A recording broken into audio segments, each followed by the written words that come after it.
Many comforting things can happen at the end of life. Death is one of our biggest fears, but as a hospice nurse who has seen death and dying time and time again, I have seen many things that help us be more comforted at the end of life. There are biological things that can help us feel comforted and be comforted at the end of life, and there are things that happen all the time at the end of life that are unexplainable, but I talk about them because they happen so often. These things are called deathbed phenomena. I'm going to talk about each one, and I actually have real life examples that people have given me of this phenomena. So the first one that happens the most often, it's portrayed the most in TV and movies, and it is real. It's called terminal lucidity, or the rally.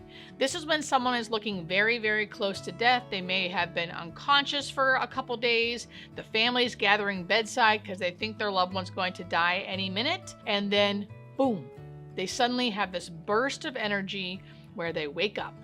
They are like their old selves again. They have energy. They're hungry. They're making jokes. They could even get up out of bed and want to go do something. This is a real phenomenon. We don't know why it happens.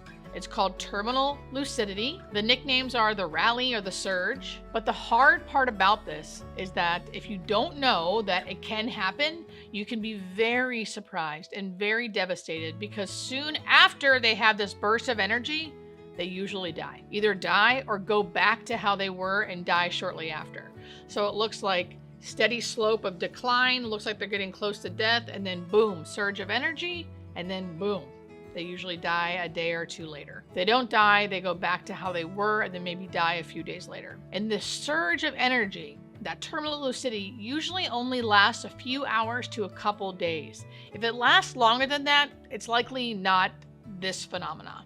But this phenomena happens in 1 in 3 people, so it happens all the time. It's portrayed very drastically in the show Grey's Anatomy with, I think, McSteamy. I never actually watched Grey's Anatomy, but whenever I talk about this, people always put McSteamy in the comments. Now, the second one that happens the most often, the one we actually educate about to our families in our educational books on hospice, so they don't get freaked out when they see it, this phenomenon is called visioning. So when people start seeing dead relatives, old friends who have died, pets that have died, this is called visioning.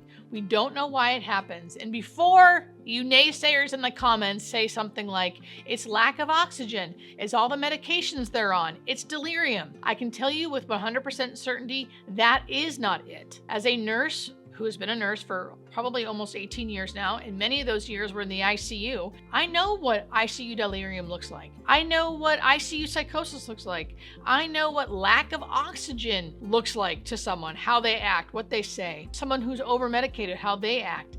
This is not that. Visioning is something very, very clear. They're not even disoriented sometimes, most of the time. Most of the time they are alert and oriented. In fact, visioning usually happens about a month to 3 weeks before they die. So it's not right before they die. They're usually quite lucid and kind of just as surprised as everybody else that it's happening. Now, this is the cool part. I have real life examples of someone visioning, and I want to show you these videos now. Some of these videos I found on the internet. Some of these videos people have sent to me. The first video I want to show you is of a man. He's sitting in a hospital bed with a family member next to him, and he starts calling out to his mother and starts pointing and saying, like, basically, like, I see my mom, I see my mom. You can see the look on his family's face, like, oh my gosh. Anyway, the video will speak for itself. Here's the video. Mama. Mama. 你看到你妈妈是不是？是。你看错了啦，不是你妈妈啦。是你妈妈吗？你确定是你妈妈吗？妈妈。妈妈。妈妈。Oh, So you can see that there. He's 99. He's a 99-year-old man calling out to his mother and pointing. And then she said, "Do you see your mother?" And he says, "Yes." So it's things like that. And now, of course, I don't know this man. I don't know if he's dying or not dying, but I can tell you as a hospice nurse, I have witnessed these things with my own eyes as well. And this happens more than you would ever think.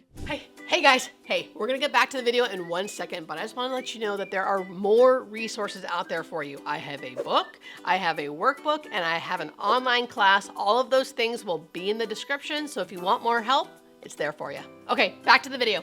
Bye. Now this next video I have is also a visioning, and it's really amazing. So the woman who sent me this said she heard her mom talking to someone like super loud pretty late at night. So she got confused, like who the heck is here, what's going on? And when she came to the room, this is what she saw.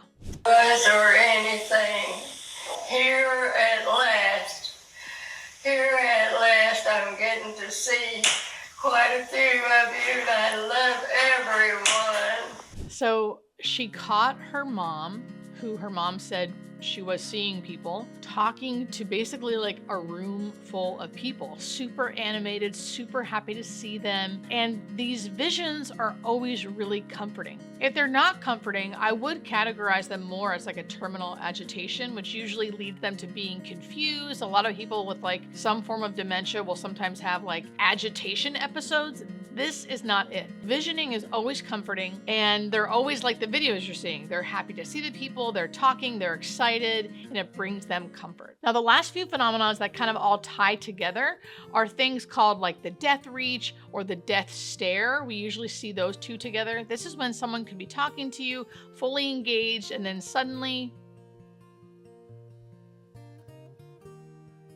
they stare off, just like I just did, right? They stare off, and you could even be snapping your fingers like, hello, what happened? They will not look at you. They will not break the glance because they're suddenly like taken away somewhere else. And then often with that stare, they start reaching up. And then sometimes when they're reaching up, they'll go into the visioning where they say, oh my gosh, hi mom, or hi Randy. And like Randy is their husband who had died years earlier. So a lot of times the phenomena can kind of come together. Not always, but a lot of times. And I've had many people send me videos of their loved ones reaching or staring. And I myself, as a hospice nurse, again, I've seen this over and over and over again. I have a really good example, one of the best examples I've seen of what the death reach and death stare can look like. So here's that video.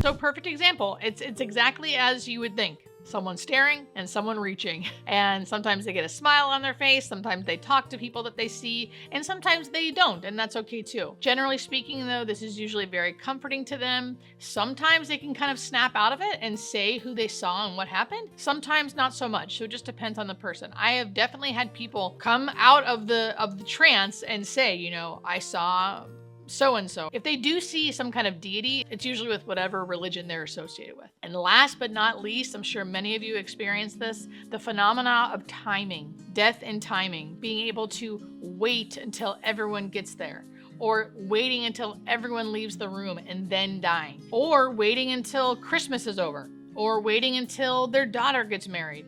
So it just depends on the person and what's going on in their life. But I've seen it over and over and over again. I can't say everyone has control over this, obviously, but it is a phenomena that we do see at the end of life, a comforting phenomena, someone being able to choose when they die. I have seen people literally choose a date and they died. Now again, this doesn't always happen, but we do see it enough to know that it is a thing, particularly depending on someone's personality. So if someone's the matriarch of the family, I often talk about a woman who I watched actively die, which is the last phase of life, which usually only lasts a few hours to a few days, but she actively died as a 90-some-year-old for 3 weeks. And I truly believe the only reason she was able to do that was because she was the matriarch of the family, and she was not going to die until every single person was either in that house or at least on the phone talking to her. And by the end of my visiting there, day after day after day. There was about 40 people in that house, and she finally died when everyone was either there or she had spoken to them, or at least heard their voice via the phone, things like that. So this is a phenomenon that we do see where people seem to, either wait for everybody, or if they were more private, more independent, wouldn't want someone to see them like that, they will wait until everyone leaves and then they will die. I think it's important for me to educate about all of the realness, right, around death and dying. But this is some of the realness. Even though it's unexplained, we don't know why it happens, it's still a real part of end of life. And it's a real comforting part of end of life. And it's important that we know it exists, that it happens, that it can be very, very comforting. Okay, if you guys made it to the end of the video, thank you so much. You're the real ones. And this is always the part where I ask random things about you guys. I don't know if you know this or not, but I'd prefer pie over cake. So for a birthday, I would rather have any kind of pie, really, or cheesecake, I guess. What about you guys?